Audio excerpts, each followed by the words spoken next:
ठीक है। औज़ु बिल्लाहि मिनश शैतानिर रजीम, बिस्मिल्लाहिर रहमानिर रहीम।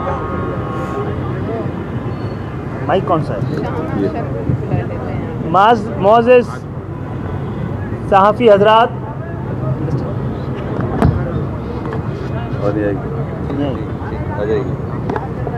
मोअज़्ज़िज़ सहाफ़ी हज़रात, कैमरामैन, अज़ीज़ तहरीकी साथियों, अस्सलामु अलैकुम।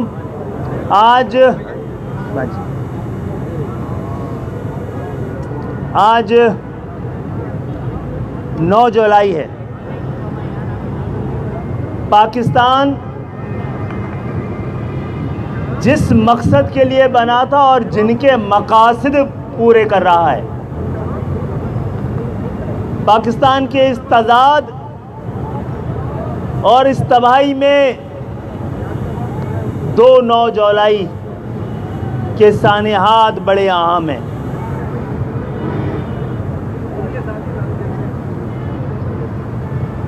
एक 9 जुलाई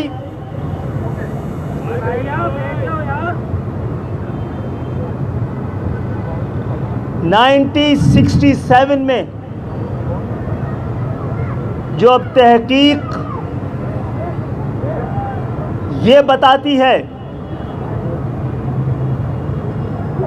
कि बानी पाकिस्तान कायद आज़म मोहम्मद अली जिन्ना की हमशीरा पाकिस्तान के जमहूरियत को बचाने के लिए जो सफ़े अव्वल का दस्ता था, उसकी कायद मोहतरमा फातिमा जिन्ना की पुरसरार मौत को अब लोग कत्ल साबित कर चुके हैं और उनके कत्ल के मंसूबाबंदी में वही जहन, वही हाथ, वही अफराद और वही मेंटलिटी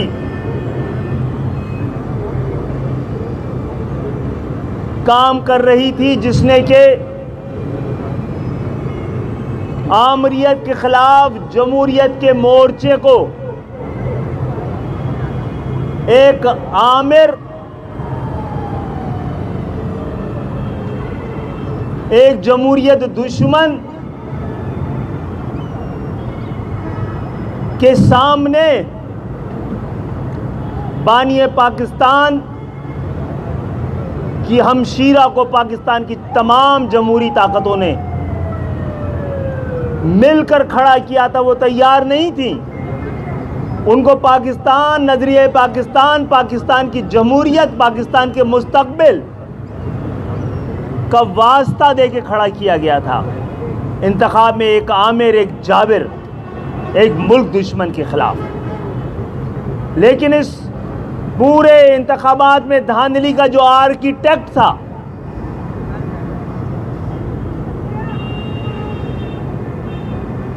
जिसको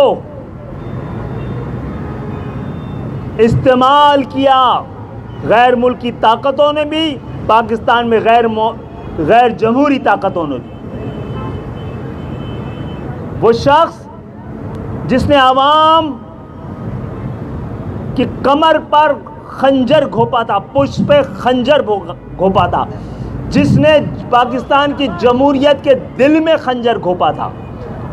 उस अवाम दुश्मन को इन्हीं मंसूबासाज ताकतों ने, इसी अवाम दुश्मन को कायदे अवाम का दर्जा दे दिया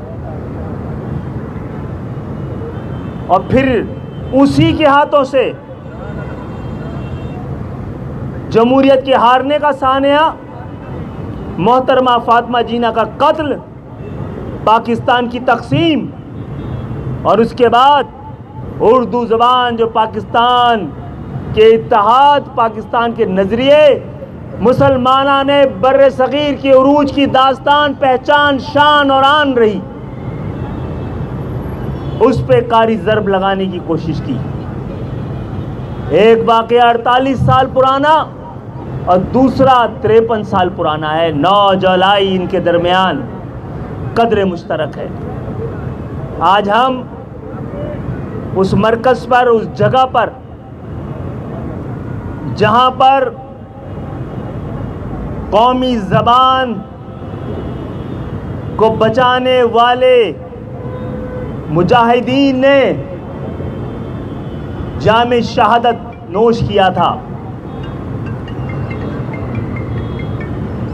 अब वो लोग जिन्होंने पाकिस्तान बनाया, जिनके आबा अजदाद ने पाकिस्तान बनाया, जिन्होंने हिजरत की, जो नजरिए पाकिस्तान के वारिस हैं और इस पाकिस्तान के भी, उन्होंने तय कर लिया है, उन्होंने तय कर लिया है कि पाकिस्तान जिस मकसद के लिए बना था, उस मकसद पर दोबारा पाकिस्तान को वापस लाएंगे। गो कि हम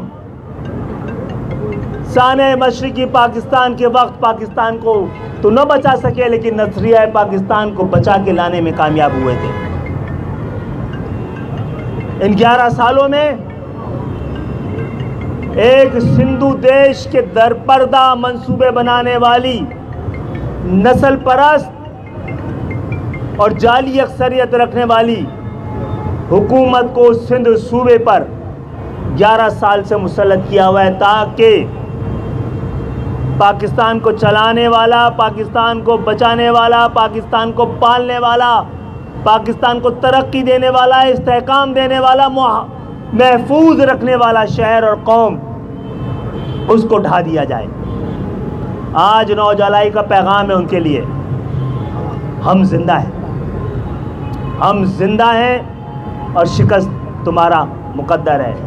आइए हम सब मिलकर मोहतरमा फातिमा जिन्ना के लिए भी और शौहदाए कौमी ज़बान, शौहदाए उर्दू ज़बान के दर्जात के लिए दुआ करें। अल्लाह ताला उन्हें गरीक़ रहमत करे और जिस वजह से, जिस मकसद के लिए इन्होंने कुर्बानी दी थी, उस मकसद को पूरा करने के लिए आपकी गैर मुतनाज़ा, बिला शिरकत गैर, मुसलसल और मुकम्मल क़यादत इंशाअल्लाह ताला ना सिर्फ अपनी कौम को बल्कि पाकिस्तान को उसकी मंजिल तक पहुंचा के दम लेगी। बहुत बहुत शुक्रिया। डॉक्टर साहब, आपने रैली भी निकाली पीपल्स पार्टी के खिलाफ, अभी रैला रह गया। पीपल्स पार्टी ने आपको जवाब इस तरह दिया कि मुर्तज़ा वहाब को एडमिनिस्ट्रेटर लगा दिया गया और एमक्यूएम की खामोशी सामने आ रही है। क्या आप रज़ामंद हैं? क्योंकि फैसला ये हुआ था कि जनाब, मैंने कल ही जवाब दे दिया था 10 मिनट बाद। 10 मिनट मैंने कल खबर सुनने के 10 मिनट बाद जवाब दे दिया था। खामोशी किस बात की? और पीपल्स पार्टी से अगर खैर की कोई उम्मीद हो इस 11 साल के बाद, तो उस शख्स पे तो हम फातिहा पढ़ सकते हैं, उस नीयत पे तो हम फातिहा पढ़ सकते हैं। और इस तरह के इक़दामात से कराची की शहरियों को, चाहे वो कोई ज़बान भी बोलते हो, ख़ास तौर पर उर्दू बोलने वालों को बेवकूफ़ नहीं बनाया जा सकता, धोखा नहीं दिया जा सकता। डॉक्टर साहब, ये फरमाइए कि फारूक सत्तार के ग्रुप वाले आपसे मिलना चाहते हैं। उनका ये क्लेम है कि कुछ अरसे के बाद आप दोनों मुश्तरका प्रेस कॉन्फ्रेंस करेंगे, जिसमें इंट्रा पार्टीशन का ऐलान किया जाएगा और आप और फारूक सत्तार मिलकर पार्टी, तो वो खुद ही ऐलान कर दें ना। अगर उनको सब कुछ पता है तो वो ऐलान कर दें, हम उनके ऐलान पे को वेलकम कहेंगे। मसला ये है कि ये कहा जाता था कि एमक्यूएम के तमाम दरवाज़े, तमाम ऐसे लोगों पर जो इस जद्दोजहद में शामिल होना चाहते हैं और इस पार्टी के डिसिप्लिन को समझते हैं, इसके नज़रिए को समझते हैं और इसके आइन और कानून के ज़ेर साया, उसके नीचे और पीछे रहकर काम करने के लिए हौसला रखते हैं, इतनी सलाहियत रखते हैं, उनको मैं भी नहीं रोक सकता। उनके लिए दरवाजे खुले। मालिक भाई, ये बताइएगा, आफाक अहमद साहब कहते हैं कि एमक्यूएम की हैदराबाद पीआईबी कभी भी यही नहीं होंगी, इनमें हिम्मत नहीं फैसला करने की जब तक इनको इशारा नहीं होगा। तो क्या आप किसी इशारे का इंतजार करें? वो इशारा कर दें, वो जिस इशारे पे बने उस इशारे को इनडायरेक्टली ले लेंगे, वो इशारा कर दें। मेरा भी है, आप